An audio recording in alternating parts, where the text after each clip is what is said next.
I have been too nice while grading WandaVision.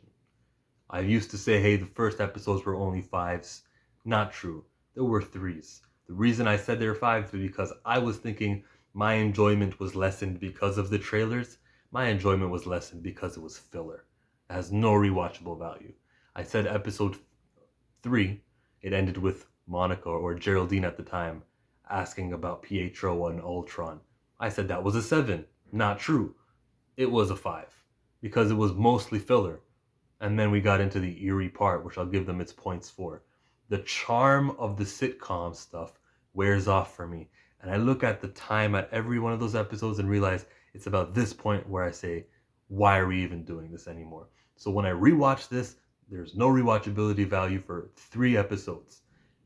Because if I want to see what happened at the end of episode 3, I'll just watch episode 4, which was a great episode, which showed us the blip.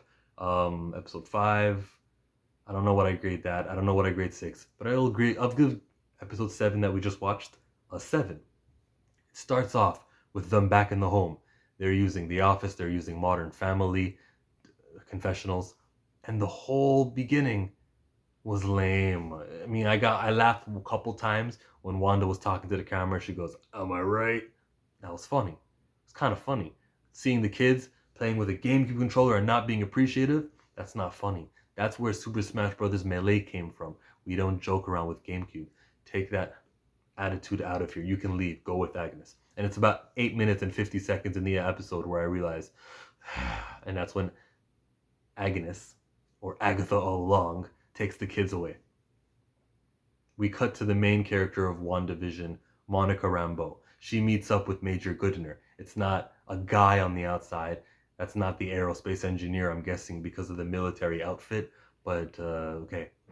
There's a bunker, a space bunker that they use to try to get into the thing.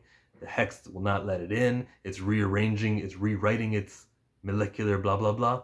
And she tries to escape, and there was a spark right on the car seat door. And I'm like, oh, on the car seat. Did it touch her? I think the bottom of her feet. And I'm like overthinking it, and I'm rewinding that scene, and I'm rewinding it like 3 times.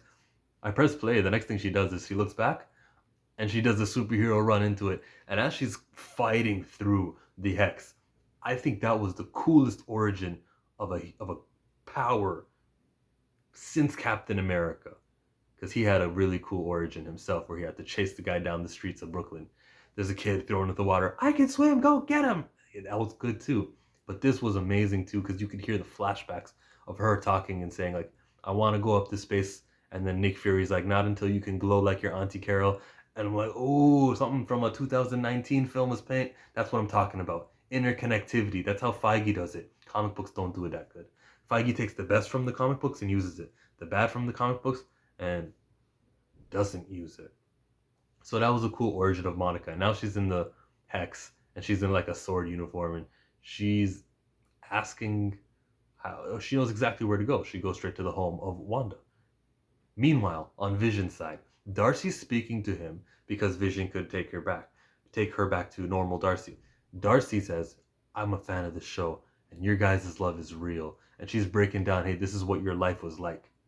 This episode is so short, I see no reason why that talk in the car couldn't be longer. Because they touched on everything that a new fan would want to hear. So for the new fans, give them that. But for the old fans, while we're there, why don't you answer some common misconceptions of Vision? Why don't you ask personal questions of Vision? Hey, what do you see in her? And let's hear Vision give us some more stuff. We're only in this episode for 30 minutes.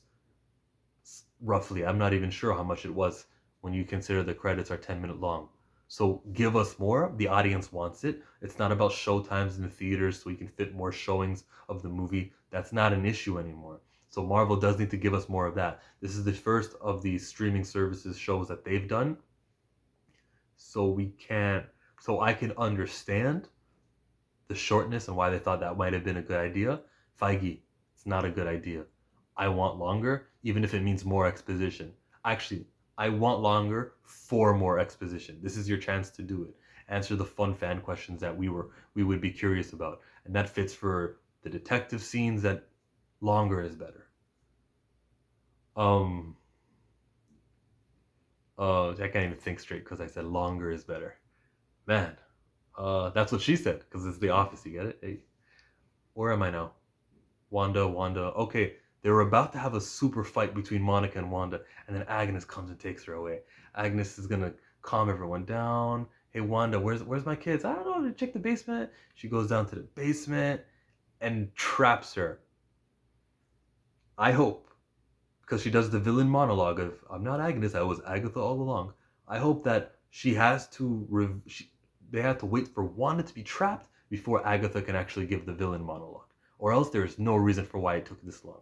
I hope so.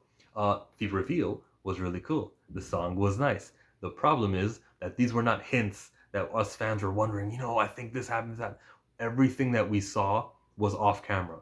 Pietro at the door, Agatha all along on the lawn. We didn't see that. The camera didn't let us see that. Vision is talking to Agnes in the car. Vision is looking in front. Ellis Avenue, that's the end of the X. And meanwhile, you got Agnes being a witch. How was I supposed to know that? If you were going to do this reveal, you should have left breadcrumbs so that we could be validated with, oh yeah, I thought about that. Now my theory is confirmed. They didn't do that. And so that for that, it loses points. For the funness of it, yeah, she's evil. The way she does the snarl is evil. And she killed Sparky too. Oh, that was very Dr. Evil. I know they're parodying a TV series, but that was a movie parody. So you know what? Catherine Hahn, underrated, most underrated in Hollywood, like I told Second Street Marvel in our live review. There's a mid-credit scene here too, where Monica is snooping. She looks down to the cellar. You can see purple energy. Snooper's gonna snoop. Apparently, Pietro is completely under the control of Agatha Harkness, and that'll be a cool fight to see. Monica versus Pietro, to see her use her powers. I don't even think she knows her powers. Her vision is fucked, and it's blue eyes, which is sort of like Storm. I don't want that. But her vision can see lights, radiation.